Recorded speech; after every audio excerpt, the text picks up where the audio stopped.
أعوذ بالله من الشيطان الرجيم. بسم الله الرحمن الرحيم. الحمد لله رب العالمين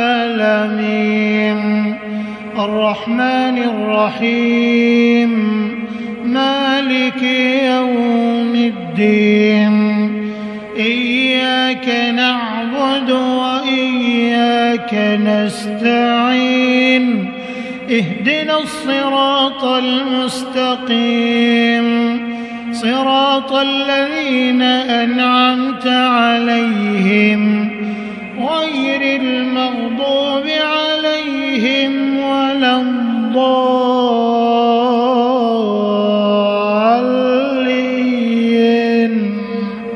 آمين.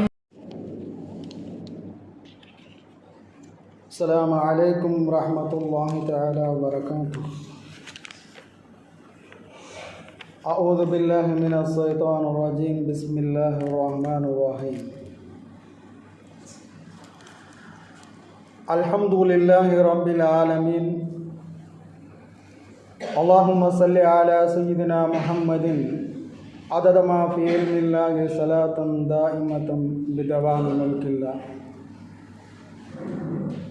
الله قادري الله شاهدي الله نالري الله معي. أما بعد فقد قال الله تعالى في القرآن العليم: فقد لبثت فيكم عمرا من قبله أفلا تأكلون. وقال رسول الله صلى الله عليه وسلم: من كان يؤمن بالله واليوم الآخر فليحسن إلى جاره. صدق الله العلي العظيم. அளவற்ற அருளாளனும் நிகரற்ற அன்புடையோனுமாகிய அல்லாஹுவின் திருநாமத்தால் ஆரம்பிக்கின்றேன்.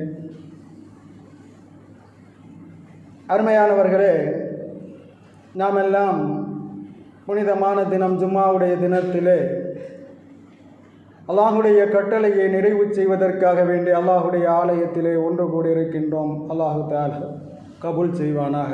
ஆமீன். அருமையானவர்களே, அல்லாஹு தஆலா இந்த உலகத்தை படைத்து இதில் சிறந்தவர்களாக நம்மவர்களை படைத்திருக்கின்றான். அதோடு மட்டுமல்லாமல் நாம் இஸ்லாமிய அடியார்களாக வாழ்ந்து இந்த உலகத்திலும் மறுலோகத்திலும் வெற்றியாளர்களாக திகழ வேண்டும் என்ற அடிப்படையில் அல்லாஹு தஆலா நம்மளை வாழச் செய்திருக்கின்றான். நம்மளுடைய வாழ்க்கை இஸ்லாமிய அடிப்படையில் இருக்க வேண்டும். நம்மளுடைய மனோ இச்சையை பின்பற்றி மாற்று மத சகோதரர்களுடைய மார்க்கத்துக்கு ஒப்பாக இருக்கக்கூடாது என்பதை நம்மளுடைய மார்க்கம் வலியுறுத்தி நமக்கு சொல்லித் தருகின்றது. நம்மளுடைய வாழ்க்கையிலே பிரதிபலிக்கக்கூடிய ஒவ்வொரு செயல்பாடும் நபி ஸல்லல்லாஹு அலைஹி வஸல்லம் அவர்கள் எதை வாழ்ந்து காட்டினார்களோ அதன் அடிப்படையில் நம்மளுடைய வாழ்க்கை இருக்கும் பொழுது அடுத்த சகோதரர்களுக்கும் நம்மளுடைய வாழ்க்கையின் மூலமாக அவர்கள் நேர்வழி பெறக்கூடிய ஒரு சூழலை அல்லாஹ் ஏற்படுத்தி தருவார். நாம் இந்த நபி ஸல்லல்லாஹு அலைஹி வஸல்லம் அவர்கள் கற்றுத்தந்த அடிப்படையில் நம்மளுடைய வாழ்க்கை இருக்கும் பொழுது மாற்றுமத சகோதரர்களும் அவர்களுக்கு ஹிதாயத்துடைய அந்த நேர்வழி கிடைக்கக்கூடிய ஒரு வாய்ப்பு இருக்கின்றது. இப்படித்தான் நம்மளுடைய அந்த முன்னோர்கள் சாலிகீன்கள் அதிகப்படியாக இஸ்லாத்தை எடுத்து சொல்லக்கூடியவர்களாக இருந்தார்கள். ஏதோ வார்த்தைகள் மட்டும் நாவளவில் மட்டும் சொல்லக்கூடியவர்களாக இல்லை. அவர்களுடைய வாழ்க்கையிலே வாழ்ந்து காட்டி அந்த வாழ்க்கையின் மூலமாக ஈர்க்கப்பட்டவர்களாக மாற்று மத சகோதரர்கள் இஸ்லாத்துக்கு வந்தார்கள். இப்படித்தான் அந்த சஹாபாக்களுடைய வாழ்க்கை இருந்தது, அந்த சாலிகீன்களுடைய வாழ்க்கை இருந்தது. இறுதியாக வரக்கூடிய காலகட்டத்திலே இருக்கக்கூடிய நம்மவர்களுடைய வாழ்க்கையும் இருக்க வேண்டும் என்பதையே நமக்கு போதித்து தந்தார்கள். ஆனால் இன்றைக்கு நம்மளுடைய வாழ்க்கையை சிந்தனை செய்து பார்ப்போமேயானால், மார்க்கம் சொல்லக்கூடிய கடமைகளை எல்லாம் ஏதோ சடங்குகளாக சம்பிரதாயங்களாக செய்து கொண்டிருக்கின்றோம். ஏதோ ஒரு சில நபர்களை, அடியார்களை தவிர சடங்குகளாகவும் சம்பிரதாயமாகவும் செய்து கொண்டு நான் இஸ்லாமியன் என்று சொல்லிக் கொண்டிருந்தால் அந்த வாழ்க்கை உண்மையான வாழ்க்கை அல்ல. அவருடைய உள்ளத்திலே ஈமான் இல்லை. ஏனென்று சொன்னால், இன்றைக்கு மொழியியல் அடிப்படையிலே அரபியை பேசக்கூடியவர்கள், அரபியை தெளிவாக நம்மளை விட உச்சரிக்கக்கூடியவர்கள் மாற்றுமத சகோதரர்களாக இருந்து கொண்டிருக்கின்றார்கள். அரபியில் பேசுவதனால், அரபியை கற்றுக்கொள்வதனால் நாம் முஸ்லிம்களாக ஆகிவிட முடியாது. அந்த அரபியை பேசுவதிலே நம்மளை விட திறன் மிக்கவர்களாக, தெளிவு மிக்கவர்களாக யூதர்கள் இருந்தார்கள். ஆனால் அவர்கள் எல்லாம் இஸ்லாமியர்களாக, ஈமான்தார்களாக இல்லை. ஆனால் இன்றைக்கு அரபியில் நமக்கு அறகுறை, படிக்க முடியாது, படிக்கவே தெரியாது. ஏதோ ஆலிம்களாக இருந்தால் ஓரளவுக்கு படிச்சுட்டு போவோம். அப்படி இருக்கக்கூடிய ஒரு சூழலிலே நம்ம இடத்தில் இஸ்லாம் இருக்க வேண்டும் என்று சொன்னால் நம்மளுடைய வாழ்க்கையிலே அந்த வடிவத்தை கொண்டு வர வேண்டும். நபி ஸல்லல்லாஹு அலைஹி வஸல்லம் அவர்கள் போதித்த விஷயங்களை அன்று தொடுத்து 1500 ஆண்டுகள் தொடுத்து இன்று வரை பேசப்படுகிறது என்று சொன்னால், அந்த கற்றறிந்த உலமாக்கள் எடுத்து சொன்னார்கள், வாழ்ந்து காட்டினார்கள். அதன் அடிப்படையிலேயே இஸ்லாம் இன்று வரை வந்து கொண்டிருக்கின்றது. ஆனால் சொல்லுவதை மட்டும் நம்மளுடைய வாழ்க்கை அல்ல, நம்மளுடைய செயல் வாழ்க்கையாக இருக்க வேண்டும், இஸ்லாமாக இருக்க வேண்டும். நான் சொல்லுவது இஸ்லாமாக இருக்கலாம், ஆனால் என்னுடைய செயல் இஸ்லாத்துக்கு முரம்பாக, நபி ஸல்லல்லாஹு அலைஹி வஸல்லம் அவர்களுடைய வழிமுறைக்கு முரம்பாக, மாற்றமாக இருக்குமே, ஆனால் நான் இஸ்லாமியன் அல்ல. நான் எனக்கு என்னுடைய மனசாட்சிக்கு நான் துரோகம் செய்கிறேன், அவ்வளவுதான். இதற்கு இஸ்லாமிய அந்த கண்ணோட்டத்திலே பார்க்க வேண்டும் என்று சொன்னால், முனாஃபிக் என்ற ஒரு வார்த்தையிலே அல்லாஹ் பேசுகின்றான் குர்ஆனிலே. நபி ஸல்லல்லாஹு அலைஹி வஸல்லம் அவர்களிடத்தில் வந்து சொன்னார்கள், நாங்கள் ஈமான் கொண்டோம் என்று சொன்னார்கள். அப்ப அல்லாஹ் என்ன செய்தான்? அவர்கள் ஈமான் கொள்ளவில்லை, அவர்கள் நாவலவில் ஈமான் லா இலாஹ இல்லல்லாஹ் என்று சொல்லுகின்றார்கள். அவர்கள் உள்ளத்தால் ஈமான் கொள்ளவில்லை என்பதை அல்லாஹ் குர்ஆனிலே பேசுகின்றான். அல்லாஹ் சொல்லித் தரும் பொழுது, நபி ஸல்லல்லாஹு அலைஹி வஸல்லம் அவர்கள் கற்றுத் தரும்போது, நீ சொல்லக்கூடிய ஒருவனாக இருந்தால், நீ கற்றுக் கொடுக்கக்கூடிய ஒருவனாக இருந்தால், நீ கற்றதை அமல் செய்யக்கூடியவனாக இருக்க வேண்டும். நீ கற்றதை அமல் செய்துவிட்டு நீ அந்த அடியார்களுக்கு எடுத்து சொல்லும் பொழுது அது அவர்களுக்கு நேர்வழி காட்டக்கூடிய அந்த வாழ்க்கையாக, அவர்களை பிரகாசத்தமான ஒரு வாழ்க்கையாக அதை மாற்றக்கூடிய ஒரு சூழல் இருக்கும். நீனே அமல் செய்யவில்லை என்று சொன்னால் நீ சொல்லுவதற்கு தகுதி அல்ல என்பதை அல்லாஹ் குர்ஆன் ஷரீஃபிலே பேசுகின்றான். ஆக இஸ்லாம் நம்மிடத்தில் வாழ்க்கையிலே குடிகொள்ள வேண்டும். ஏதோ வார்த்தை அளவில் இஸ்லாம் இருக்கக்கூடாது என்பதை அல்லாஹ் பேசும் பொழுது, ஃபக்கத் லபித்து ஃபீக்கும் உம்ரம் மின் கப்லிஹி அஃபலா தஅகிலூன், நிச்சயமாக நான் இதற்கு முன்னரும் நீண்ட காலம் உங்களுடன் வசித்துள்ளேன் அல்லவா, நான் பொய் சொல்லுபவன் அல்ல என்பதை நீங்கள் நன்கறிந்திருக்கின்றீர்கள், இதை கூட நீங்கள் விளங்க வேண்டாமா? யாரை பார்த்து அல்லாஹ் சொல்லுகின்றான்? பெருமானார் ரசூலுல்லாஹி ஸல்லல்லாஹு அலைஹி வஸல்லம் அன்னவர்களுக்கு அல்லாஹ் இந்த வசனத்தை அருளுகின்றான். நபி ஸல்லல்லாஹு அலைஹி வஸல்லம் அன்னவர்கள் நபித்துவத்தை பெறுவதற்கு முன்பாக அந்த குஃபார்களுக்கு மத்தியிலே, அந்த காஃபிர்களுக்கு மத்தியிலே பெருமானார் ரசூலுல்லாஹி ஸல்லல்லாஹு அலைஹி வஸல்லம் அன்னவர்களுடைய வாழ்க்கை எவ்வாறு இருந்தது என்று சொன்னால், அஸ்ஸாதிகுல் அமீன் என்று சொல்லக்கூடிய அளவுக்கு பெருமானார் ரசூலுல்லாஹி ஸல்லல்லாஹு அலைஹி வஸல்லம் அன்னவர்களுடைய வாழ்க்கை பரிசுத்தமானதாக இருந்தது. அந்த குஃபார்கள் பெருமானார் ஸல்லல்லாஹு அலைஹி வஸல்லம் அவர்களை எவ்வாறு அழைத்தார்கள் என்று சொன்னால், அஸ்ஸாதிக் உண்மையாளர் என்று அழைத்தார், அல் அமீன் நம்பிக்கை உடையவராக என்று அழைத்தார். ஆனால் அப்படி வாழ்ந்த பெருமானார் ஸல்லல்லாஹு அலைஹி வஸல்லம் அவர்களை அந்த குஃபார்கள் ஏற்றுக்கொள்ளாத ஒரே காரணம் என்னவென்று சொன்னால், பெருமானார் ஸல்லல்லாஹு அலைஹி வஸல்லம் அவர்கள் நபித்துவம் பெற்றதற்கு பிறகு அந்த ஏகத்துவத்தை எடுத்து சொன்னார்கள் அல்லவா. அந்த லா இலாஹ இல்லல்லாஹ் முஹம்மது ரசூலுல்லாஹ் என்ற அந்த மூல மந்திரத்தை எடுத்து போதித்தார்கள் அல்லவா. அப்பொழுது அந்த குஃபார்கள் ஏற்றுக்கொள்ளவில்லை. ஆனால் அதற்கு முன்பாக நபியுடைய வாழ்க்கை எப்படி இருந்தது? அல் அமீன், நம்பிக்கைக்கு உரியவர், அசாதிக், உண்மையை பேசக்கூடியவர் என்று மக்கள் எல்லாம், அந்த குஃபார்கள் எல்லாம் அறிந்திருந்தும் கூட லா இலாஹ இல்லல்லாஹு முஹம்மது ரசூலுல்லாஹ், நான் அல்லாஹ்வுடைய திருத்தூதராக இருக்கிறேன் என்ற பிரகடனத்தை பெருமானார் ஸல்லல்லாஹு அலைஹி வஸல்லம் அவர்கள் எடுத்து போதிக்கும் பொழுது அந்த முஹம்மதி அவர்கள் வெறுத்தார்கள். அப்பொழுதுதான் அல்லாஹ் தஆலா இந்த வசனத்தை அருளினான், ஃபக்கத் லபிஸ்து ஃபீக்கும் உம்ரன் ஃபீ கப்லிஹி அஃபலா தஅகிலூன், நிச்சயமாக நான் இதற்கு முன்னரும் நீண்ட காலம் உங்களுடன் வசித்துள்ளேன் அல்லவா, நான் பொய் சொல்பவன் அல்லர் என்பதை நீங்கள் நன்கு அறிந்திருக்கிறீர்கள், இதை கூட நீங்கள் விளங்க வேண்டாமா? என்னுடைய நாவிலே பொய் என்பது வராது, நான் உண்மைதான் பேசுவேன் என்பதை நீங்கள் அறிந்திருந்தும் கூட இந்த ஏகத்துவத்தை நீங்கள் ஏற்றுக்கொள்ள மாட்டுகின்றீர்கள் என்று பெருமானார் ஸல்லல்லாஹு அலைஹி வஸல்லம் அன்னவர்கள் கேட்கும் விதமாக அல்லாஹ் இந்த வசனத்தை அருளினார்.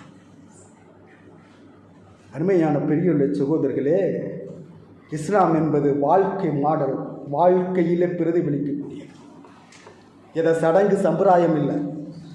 நம்மளுடைய வாழ்க்கையை பார்த்து மாற்று மத சகோதரர்கள் நேர்வழி பெற வேண்டும். அப்படித்தான் இந்த இஸ்லாம் இன்று வரைக்கும் அதிகமாக என்ன செய்யப்பட்டது, மக்கள் மத்தியிலே பரவியது. ஏதோ வாள் எடுத்து போர் செஞ்சாங்க, வாழ்நாள பரவுனது அப்படின்னு சொல்லுவாங்க. அப்படிதான் இல்லை. இஹ்லாஸான முறையிலே, பரிசுத்தமான முறையிலே ஈமான்தாரிகளாக வாழ்ந்தார்கள். அவர்களுக்கு அல்லாஹ்வுடைய உதவி இருந்தது. அவர்கள் எடுத்து சொல்லும் போது அல்லாஹ் அந்த அடியார்களுக்கு ஹிதாயத்தை கொடுத்தார்.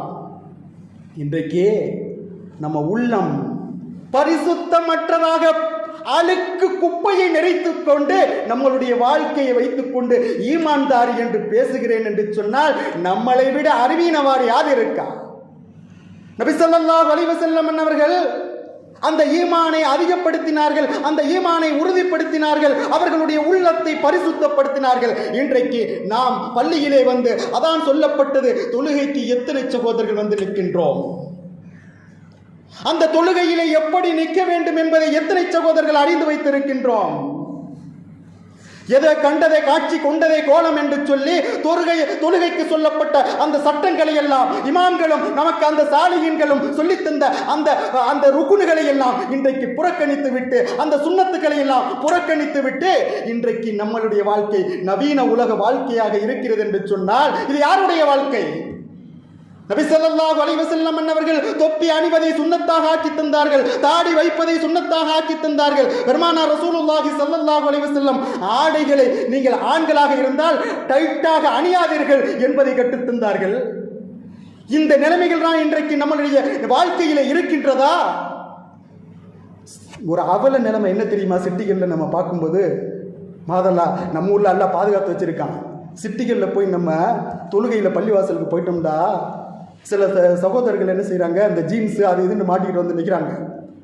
அவங்களுடைய அந்த டைட்ஸு அந்த இதுகளை மாட்டிக்கிட்டு வந்து நிற்கும்போது பின்னாடி போயிட்டோம்னு சொன்னால் அவர் முந்தின சப்புல தொழுகைக்கு நிற்கிறாரு, பிந்தின சப்புல நம்ம நின்றோம்னு சொன்னால் அவருடைய அந்த ஃபேண்ட் எப்படி இருக்குது தெரியுமா? அவருடைய அந்த பின்பகுதி அந்த பெடக்ஸை மறைக்காத அளவுக்கு திறந்து போட்டுடுறாங்க. அந்த அளவுக்கு அநாகரிகமான ஒரு உடைகளை அணிந்து கொண்டு இன்னைக்கு தொழுகையில் வந்து நிற்கிறாங்கன்னு சொன்னா பின்னாடி நம்ம தொழுகிறவங்களுடைய கவனம் அங்க போயிடுச்சுன்னா நம்ம தொழுகை பார்த்தில்லை. இப்படி ஒரு அவலமான உடைகளை அணிவதற்கு நம் மார்க்கம் சொல்லித்தரல. நபி ஸல்லல்லாஹு அலைஹி வஸல்லம் அவர்கள் கற்றுத்தந்த உடைகளுடைய நாகரிகம் என்ன? ஆண்கள் டைட்டாக உடைகள் அணியக்கூடாது. நீங்கள் தொப்பி அணிவது சுன்னத்தாக இருக்கின்றது. உங்களுடைய ஆடைகளை நீங்கள் சட்டாக இருந்தாலும் சரி, அது கைலிகளாக இருந்தாலும் சரி, நல்ல உங்களுக்கு தகுந்த பாடி அளவுக்கு லூஸாக நீங்கள் அணிய வேண்டும் என்பதை நபி ஸல்லல்லாஹு அலைஹி வஸல்லம் அவர்களுக்கு கற்றுத்தந்த ஒரு சுன்னத்து. பெண்கள் என்ன செய்யலாம்? அவர்கள் உடைகளை டைட்டாக அணியலாம் அவர்களுடைய வீட்டில் இருக்கும் பொழுது. இப்படி ஒரு நிலைமையெல்லாம் நாம் அறியாமல் இன்றைக்கு நம்மளுடைய வாழ்க்கை எப்படி போய்கிட்டு இருக்குது? ஏதோ கண்டதை காட்சி கொண்டதை கோலம். ஏதோ அங்கே சினிமாவில் ஒரு நடிகை சொல்லிட்டானா அதை உடனே ஃபாலோ பண்ண வேண்டியது. நம்மளுக்கெல்லாம் அகிலத்துக்கெல்லாம் தலைவராக வந்த கண்மணி நாயகம் ரசூலுல்லாஹி ஸல்லல்லாஹு அலைஹி வஸல்லம் அவர்கள் எதை சொல்லி தந்தார்களோ அது தேவையில்லை. எத்தனை குழப்பங்கள் நம்மளுடைய மார்க்கத்தில்! தொப்பி போடுவதா, தாடி வைக்கிறதா, தராவீஹ் தொழுவதா, சம்பந்தம் இல்லாத கேள்விகள். இதையெல்லாம் கற்று அறிந்த அறிஞர்கள் உலமாக்கள் அவர்கள் நமக்கு நிறைவுபடுத்தி தந்துட்டாங்க. அதை அமல் செய்கிறதா நம்ம கடமை. இன்னைக்கு எத்தனை பேர் நம்ம அமல் செய்கிறோம்? அதில் குழப்பத்தை உருவாக்கிட்டு நிற்கிறோம். மாதல் அல்லாஹ் காப்பாற்ற வேண்டும். நம்மளுடைய மார்க்கம், நம்மளுடைய வாழ்க்கை எப்படி இருக்க வேண்டும் என்று சொன்னால் இஸ்லாமிய அடிப்படையிலே நம்மளுடைய வாழ்க்கை இருக்க வேண்டும். ஹஜ்ரத் அலி ரலியல்லாஹு அன்ஹு அவர்கள் சிஃபின் போருக்கு போய்கிட்டு இருக்காங்க. சிஃபின் போர்க்களத்துக்கு போய்கிட்டு இருக்காங்க. அப்போ போய்கொண்டு இருக்கும் பொழுது அவர்களுடைய உருக்கு சட்டையை தவற விட்டு விடுகின்றார்கள். அது தொலைந்து விட்டது, காணாமல் போய்விட்டது. அது சில நாட்களுக்கு பிறகு பார்க்கின்றார்கள், ஒரு யூதன் என்ன செய்கின்றான், சந்தையில் வைத்து விற்று கொண்டிருக்கின்றான், வியாபாரத்துக்காக வைத்து கொண்டிருக்கின்றான். அந்த நேரத்திலே பார்த்தா ஹஜ்ரத் அலி ரலியல்லாஹு அன்ஹு அவர்கள் என்ன செய்கின்றார்கள், அவனிடம், அந்த யூதனிடம் வந்து சொல்லுகின்றார்கள், இந்த உருக்கு சட்டை என்னுடையது, இந்த உருக்கு சட்டையை நான் யாருக்கும் அன்பளிப்பாகவும் கொடுக்கவில்லை, யாருக்கும் நான் விற்கவும் இல்லை, இது எப்படி உன்னிடம் கிடைத்தது என்று கேட்கும் பொழுது, இல்லை இல்லை இது என்னுடைய உருக்கு சட்டை தான் அப்படின்னு அவன் என்ன செய்கிறான், வைராக்கியமாக சொல்கிறான். சொல்லிட்டு இது நான் தர முடியாது, நான் வியாபாரத்துக்கு உள்ளதுன்னு சொல்கிறான். இவங்களும் முடிஞ்ச அளவு சொல்கிறாங்க, அவன் கேட்க மாட்டேங்கிறான். ஆனால் அவனுக்கு தெரியுது இது ஹஜ்ரத் அலி ரலியல்லாஹு அன்ஹு அவர்களுடைய உருக்கு சட்டை தான், அவர்கள் தான் தவற விட்டார்கள், அதை நாம் எடுத்திருக்கிறோம் என்பது அவனுக்கு நன்றாக தெரியுது. தெரிந்திருந்து அவன் என்ன சொல்லுகின்றான், இது என்னுடைய உருக்கு சட்டை, உனக்கு தர முடியாது அப்படின்னு சொல்கிறான். உடனே ஹஜ்ரத் அலி ரலியல்லாஹு அன்ஹு அவர்கள் என்ன செய்கின்றார்கள், அப்படியாப்பா நீனை வச்சுக்க அப்படின்னு விட்டுடுறாங்க. அடுத்த வினாடி அந்த யூதன் என்ன செய்கின்றான், ஹஜ்ரத் அலி ரலியல்லாஹு அன்ஹு அவர்களுடைய இந்த தன்மையை பார்த்து, இந்த உருக்கு சட்டை அவருடையதாக இருந்தும் என்ன, அந்த உருக்கு சட்டை நமக்கு தேவையில்லை, நீனே வைத்துக்கொள் என்று பெருந்தன்மையாக விட்டு செல்லுகிறார் என்று சொன்னால் இந்த தன்மை எப்படிப்பட்டதாக இருக்கும் என்று சொல்லி அந்த தன்மையால் ஈர்க்கப்பட்டு அவன் என்ன செய்கின்றான், உடனே சொல்லுகின்றான், இது உங்களுடைய உருக்கு சட்டை தான். நீங்கள் சிஃபின் போர்க்களத்துக்கு போகும்பொழுது நீங்கள் தவற விட்டீர்கள், நான் வரும்பொழுது அதன் கையில் கிடைத்தது, இது உங்களுடைய உருக்கு சட்டை தான், இந்தாங்கள் பிடியுங்கள் என்று அந்த உருக்கு சட்டையை கொடுத்து விட்டு அவர்களுடைய கரத்தை பிடித்து இஸ்லாத்தை ஏற்றுக்கொண்டார். அந்த யூதன் என்ன செய்கின்றான், ஹஜ்ரத் அலி ரலியல்லாஹு அன்ஹு அவர்களுடைய கரத்தை பிடித்து இஸ்லாத்தை ஏற்றுக்கொண்ட அஷ்ஹது அல்லா இலாஹ இல்லல்லாஹு வ அஷ்ஹது அன்ன முஹம்மது ரசூலுல்லாஹ். ஹஜ்ரத் அலி ரலியல்லாஹு அன்ஹு அவர்கள் பார்த்தார்கள், நீ இஸ்லாத்தை ஏற்றுக்கொண்டாய் அல்லவா, ஆகையால் இந்த உருக்கு சட்டையை நான் உனக்கு அன்பளிப்பாக தருகிறேன், பிடி என்பதாக அவனிடம் கொடுத்துவிட்டு மீண்டும் ஒரு குதிரையை அவனுக்கு அன்பளிப்பாக கொடுத்தார்கள். இந்த தன்மைகள் எல்லாம், இந்த தயால குணத்தை எல்லாம், இந்த பெருந்தன்மைகள் எல்லாம் கற்றுத்தந்தது நம்மளுடைய மார்க்கம். இந்த குணாதிசயத்தை ஈர்த்து அவர்கள் நேர்வழி பெற்றார்கள், இஸ்லாத்தின் பக்கம் வந்தார்கள். அந்த வாழ்க்கை நம்மிடத்தில் வர வேண்டும் என்பதை தான் அல்லாஹ் இந்த வசனத்திலே சொல்லித் தருகின்றான். யா அய்யுஹல்லதீன ஆமனூ லிம தகூலூன மா லா தஃஅலூன். இந்த ஆயத்தை நான் உங்களுக்கு அடிக்கடி நினைவுக்கு கொண்டு வருவேன். தான் செய்யாத ஒன்றை பிறருக்கு ஏன் சொல்லுகின்றீர்கள், தான் செய்யுங்கள், சொல்லுங்கள், தான் செய்யுங்க, அமல் செய்யுங்க. நீங்க நேர்வழிக்கு தாவா பண்ணுங்க. நீங்களே செய்யாம நீங்க வழிகாட்டில் இருந்துகிட்டு சொன்னா உங்க தாவா என்னன்னு இருக்க, வெறும் வெத்து வெட்டு தான். வார்த்தையில சொல்லிட்டு போகலாம், அழகா பேசினாரு இமாமு, நல்லா பயான் பண்ணாரு, நல்லா கிராத்து ஓனான்னு சொல்லிட்டு போகலாம். அங்க உள்ள எப்படி இருக்குது, இஹ்லாஸ் இல்லை. ஆக அருமையான பிரியுள்ள சகோதரர்களே, பெருமானார் ரசூலுல்லாஹி ஸல்லல்லாஹு அலைஹி வஸல்லம் அவர்களுடைய பெரிய தந்தைக்கு உபநியாசம் செய்தார்கள். என்ன உபநியாசம் செய்தார்கள் என்று சொன்னால், என்னுடைய பெரிய தந்தையே, நீங்கள் இந்த மனிதர்களை, இந்த மக்கள்களை நீங்கள் அடிமைப்படுத்தி வைப்பதை விட உங்களுடைய மனதை நீங்கள் அடிமைப்படுத்தி வைத்துக் கொள்ளுங்கள் என்று பெருமானார் ஸல்லல்லாஹு அலைஹி வஸல்லம் அவர்களுடைய பெரிய தந்தைக்கு போதனை செய்தார்கள். ஆக நம்மளுடைய மனம் இருக்கின்றதே, அந்த மனத்தை நாம் என்ன செய்ய வேண்டும், பாதுகாக்க வேண்டும், அதை அடக்கி ஆள வேண்டும். எதிரி வெளியில இல்லை, நம்ம மனசு தான் நமக்கு எதிரி. நீங்கள் நன்மை செஞ்சாலும் சரி, தீமை செஞ்சாலும் சரி, அந்த நன்மையை விட்டு உங்களை திசை திருப்பதற்கு சைத்தான் எங்கே வந்து முதல்ல சூழ்ச்சி செய்வான்னு சொன்னா உங்க மனசுல வந்து உட்கார்ந்துருவான். உங்க மனசை உட்கார்ந்து அதுக்கு நேர் மாற்றமா ஒவ்வொரு காரியத்தை சொல்லி திசை திருப்புவான். இதனால் தான் பெருமானார் ஸல்லல்லாஹு அலைஹி வஸல்லம் அன்னவர்கள் சொன்னார்கள், உங்களுடைய மனதை நீங்கள் அடிமைப்படுத்திக் கொள்ளுங்கள். தஸ்கியத்தின் நஃப்ஸ் குர்ஆன் பேசும்போது உங்களுடைய உள்ளத்தை பரிசுத்தப்படுத்துங்கள். உள்ளத்திலே இருக்கக்கூடிய அழுக்குகளை நீக்குங்கள். அதை நீக்க வேண்டும் என்பதுதான் இபாதத்துடைய நோக்கம். அந்த நோக்கமே இல்லைன்னு சொன்னா நம்ம இபாதத்து செய்து என்ன பிரயோஜனம்? அருமையான பெரியவர்களே சகோதரர்களே, அல்லாஹ் சொல்லித் தரும் பொழுது நம்மளுடைய வாழ்க்கை, இஸ்லாமிய வாழ்க்கை நம்மளிடத்தில் வர வேண்டும் என்பதுதான் அல்லாஹ் சொல்லித் தருகின்றான். பெருமானார் ரசூலுல்லாஹி ஸல்லல்லாஹு அலைஹி வஸல்லம் அவர்கள் சொல்லித் தந்தார்கள், மன் கான யுமினு பில்லாஹி வல் யௌமில் ஆகிரி ஃபல்யுஹ்சினு இலா ஜாரிஹி. அல்லாஹ்வையும் அருமை நாளையும் நம்பியவர் தம் அண்டை வீட்டாருக்கு நன்மை செய்யட்டும். பெருமானார் ஸல்லல்லாஹு அலைஹி வஸல்லம் அவர்கள் போதித்தார்கள். இன்றைக்கு எத்தனை சகோதரர்கள், எத்தனை நபர்கள் தன்னுடைய அண்டை வீட்டாரிடம் நல்ல உறவை பேணி வாழுகிறோம் என்பதை சிந்தனை செய்ய கடமைப்பட்டிருக்கின்றோம். தன்னுடைய உற்ற சகோதரனாக இருந்தாலும் சரி, தன்னுடைய உறவினர்களாக இருந்தாலும் சரி, தன்னுடைய நண்பர்களாக இருந்தாலும் சரி, அங்கே பிளவு ஏற்பட்டிருக்கும். அந்த பிளவை, அந்த சின்ன ஒரு பிரச்சனையை பெருசாக்கி அதை பூதாகாரம் ஆக்கி அவ்வாறு பிரிந்து நிற்கக்கூடிய ஒரு சூழல் இன்றைக்கு இருந்து கொண்டு இருக்குது. இது எல்லாட்டையும் இருக்கும். அந்த தன்மைகளை எல்லாம் நீங்கள் இல்லாமலாக்கி அவர்களுக்கு நன்மை செய்யக்கூடியவர்களாக இருங்கள். தீங்கு செய்து விடாதீர்கள். நீங்க நன்மை செய்யாட்டான் பரவாயில்லை, தீங்கு செய்து விடாதீர்கள் என்பதை நபிகள் பெருமானார் ஸல்லல்லாஹு அலைஹி வஸல்லம் அவர்கள் சொல்லித் தந்தார்கள். பிரான்ஸ்ல பாரிஸ் என்ற ஒரு ஊர், அந்த ஊர்ல நடந்த ஒரு நிகழ்வு. அந்த பாரிஸ் என்ற கிராமத்தில் வசித்து கொண்டிருந்த அந்த மக்கள்களில் ஒரு வீட்டில் இருக்கக்கூடிய சிறுவன் என்ன செய்கின்றான், பள்ளிவாசலுக்கு சென்று பள்ளியில் இருக்கக்கூடிய இமாமிடம் சென்று என்னை உங்களுடைய பாடசாலையிலே சேர்த்து கொள்ளுங்கள் என்று சொல்லுகின்றான்.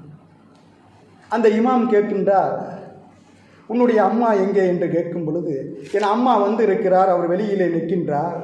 ஏனென்று சொன்னால் அவர் இஸ்லாத்தை ஏற்றுக்கொள்ளாத காஃபிரில் குஃபுரில் இருக்கிறார், இஸ்லாமியர் அல்ல. ஆகையால் பள்ளி உள்ளே வராமல் அவர் வெளியில் நிற்கிறார் என்று சொல்லும் பொழுது அந்த இமாம் உடனே அந்த தாயை பார்க்கிறார். அந்த தாயை பார்த்து அந்த தாயிடம் கேட்கின்றார், உன் பிள்ளையை பள்ளியில் சேர்ப்பதாக சொல்லுகின்றானே என்ன என்று கேட்கும் பொழுது அந்த தாய் சொல்லுகின்றார், என் வீட்டுக்கு அருகாமையிலே இஸ்லாமிய ஒரு சகோதரியுடைய வீடு இருக்கின்றது.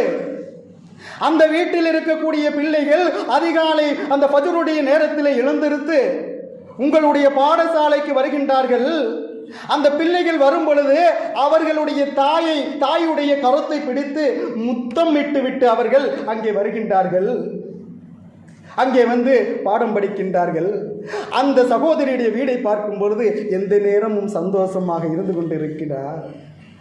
ஆகையால் என் பிள்ளையும் அந்த கல்வியை கற்றுக்கொள்ள வேண்டும், என் பிள்ளைக்கு அந்த கல்வியை கற்றுக் கொடுங்கள் என்று சொல்லி அந்த பெண்மணி சொல்லுகின்றார். சொல்லிவிட்டு பிறகு சொல்லுகின்றார், இந்த பாரிஸ் நகரத்தில் இருக்கக்கூடிய இஸ்லாமிய அந்த சகோதரர்கள், இஸ்லாமிய அந்த மக்கள்கள் இருக்கின்றார்களே, அவர்களுடைய மூதாதையர்களை, அவர்களுடைய தாய் தந்தையர்களை முதியோர் இல்லத்தில் விடுவதில்லை.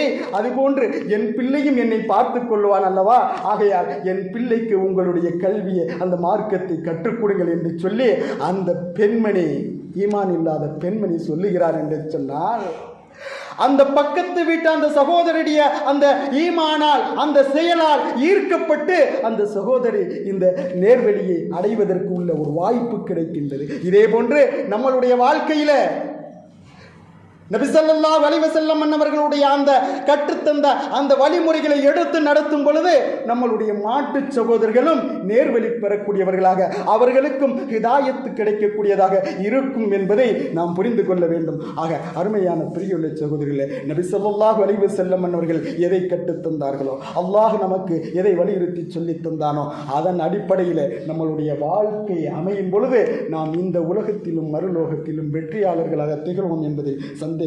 பெருமானார் ரசூலுல்லாஹி ஸல்லல்லாஹு அலைஹி வஸல்லம் அன்னவர்கள் சொல்லி தந்தார்கள், குலில் ஹக்க வலவ் கான முர்ரா, நீங்கள் எந்த நேரத்திலும் உண்மையை பேசுங்கள், அது கசப்பானாலும் சரி, உங்களுடைய கழுத்துக்கு கத்தி வந்தாலும் சரி, நீங்கள் உங்களுடைய நாவில் இருந்து மொழியக்கூடிய வார்த்தை உண்மையாகவே இருக்கட்டும் என்பதை நபிகள் பெருமானார் ரசூலுல்லாஹி ஸல்லல்லாஹு அலைஹி வஸல்லம் அன்னவர்கள் கற்றுத் தந்தார்கள். இன்றைக்கு பாருங்க, எத்தனை பேர் நாம் பொய் சொல்வதை சாதாரணமாக சொல்லிக் கொண்டிருக்கிறோம் என்பதை புரிந்து கொள்ள வேண்டும்.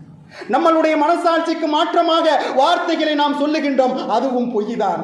நாம் சொன்னதற்கு மாற்றமாக ஒரு சொல்லை சொல்லுகிறோம் என்று சொன்னால் அதுவும் பொய் தான். நம்மளுடைய சராசரி வாழ்க்கையிலே எத்தனை பொய்களை நாம் தெரிந்தும் தெரியாமலும் சொல்லிக் கொண்டிருக்கிறோம் என்பதை நாம் விளங்கிக் கொள்ள வேண்டும்.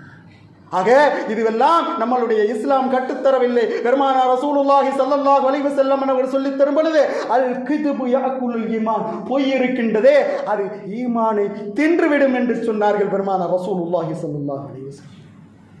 நம்மளுடைய ஈமானை உறுதிப்படுத்த வேண்டும், நம்மளை ஈமானை ஸ்திரப்படுத்த வேண்டும், நம்மளுடைய ஈமானை அதிகப்படுத்த வேண்டும் என்று சொன்னால் இப்படிப்பட்ட பொய், பொறாமை, சூழ்ச்சி, வஞ்சகம் இப்படிப்பட்ட தீங்கான காரியத்திலிருந்து நம்மளுடைய வாழ்க்கையை பாதுகாத்துக் கொள்ள வேண்டும் என்பதை நாம் புரிந்து கொள்ள வேண்டும். ஆக அருமையான பிரிவுள்ள சகோதரர்களே, அல்லாஹ் ரசூல் நமக்கு எதை கற்றுத்தந்தார்களோ அதன் அடிப்படையில் வாழ்வதற்கு அல்லாஹ் தஆலா கிருபை செய்வானாக. வ ஆஹிர் தஅவானா அல்ஹம்துலில்லாஹி ரப்பில் ஆலமீன். வஸ்ஸலாமு அலைக்கும் வரஹ்மத்துல்லாஹி தஆலா வபரகாத்துஹு.